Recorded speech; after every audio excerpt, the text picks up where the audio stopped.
Doing really well. Thanks. Marcus, Thanks. how's this one feel? This is special. This is good.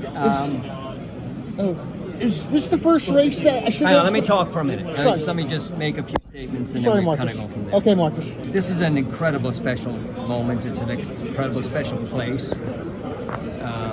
And considering the platforms I've been on with World Championships, Olympic levels, there's just nothing like this. And I genuinely mean it.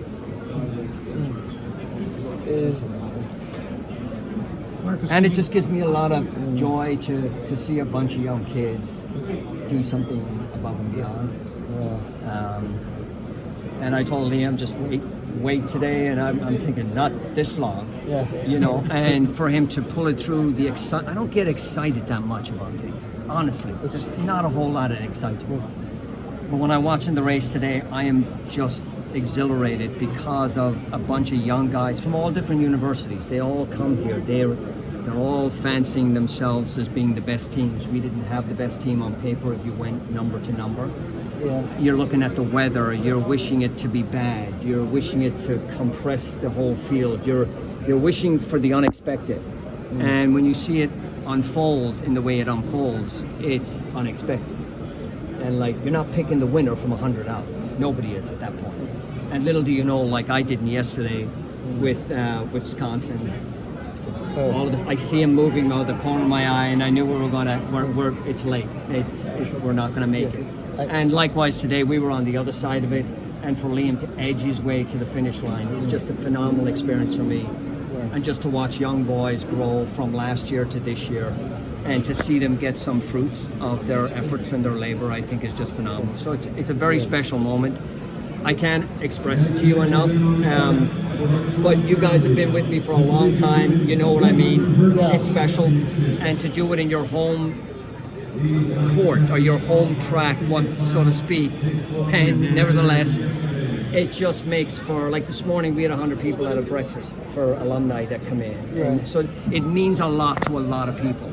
And for them to be under pressure, you're watching them warm up, you're creating the energy, you're picking the lineup, is it the right lineup, you know, and you're talking to the group and you're not sure. You're never sure, right? And just to watch it all unfold was great. All right, now I'm good. Was this the first time you guys won since the pandemic? A relay at the Penn Relays? Yes, yeah. Last time was Casey Comer anchoring the distance medley, and then coming back and anchoring the 4x15, I think, the next day. So, all right. The way it went yesterday, and you alluded to this a little bit, what did you see in your kids that they learned from you? I was very proud of them. We drove home, and I said, you guys did terrific. You ran really well. We just got outmatched at the end, and technically to Liam, Liam had to go with 200 to go yesterday. He was getting pinched, so when he went for home. And if you know this track, and I remember mine like it was yesterday, and that was 84, so it's almost 40 years ago. We lost the DMR on Friday. I was so angry because I went at 300 to go, and Arkansas came back and beat me. And I went and I picked my spot for the 4x15 the next day, and I did not go until about 60 meters to go. And so when you go with 200 out, you start to realize you just sweep around the turn. Oh my God, I got a long way to go. And then all of a sudden, if you're coming late, you realize how short the straightaway is. So you get totally disoriented, and you kind of have to know the track in its own right and be able to use it. But I think with Liam, I told him to wait, don't go too early. He was trying a few times on the back straight. Then he kind of made his way back. I think he was, if you look at the video, he probably was 9th. Right. He was last on the group coming off the top of the turn. You're talking about today, for him today. And so for him to manage his way through the field and come out the other end. And I saw him just edge from the 200-meter mark. I could see him moving. And I felt from the angle I was at, I felt like we were good. How do you balance the pressure that comes with being Villanova at the end of April, but still having so long until NCAAs? You know, how do you from a training perspective, how do you do that? It's kind of, it's mixed, right? And here's why it's mixed. A lot of times, you wish it wasn't here. It's a love-hate relationship I have with this meet because it doesn't fall in line with how you try to prepare for a long season. But at the same time, it's the harbinger of things to come later on in life when you're preparing for major championships, the stress that you are under, you cannot impress it enough in what it's like to be able to perform at this level.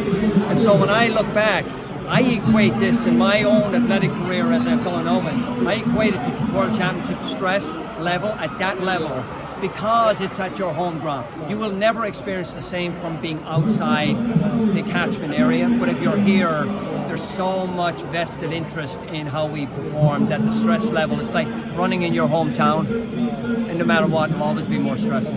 So in the last decade or so, we've seen a number of teams come and go, and coaches come for a couple of years, disappear, try to make their own meets at times. Do you find yourself pitching to coaches of like, let's get everyone at the Penn Relays? Like, no, why would I do that? Yeah. Right. It's the one true championship, though. You know. Hang on, Dave. So a lot of it is teams will come from far away when they have good teams. We have to compete every year with or without a good team, and that's the part that gets ornery and tired because you always have to have somebody every year that comes. And so that's the kind of play a lot of times. I try to tell the guys, just be prepared, do your best, go out there, run your best, and whatever happens, happens. It's an unusual situation. It's not perfect every time. Today we just got, it was perfect. It was good. Two things I was curious about. Well, first,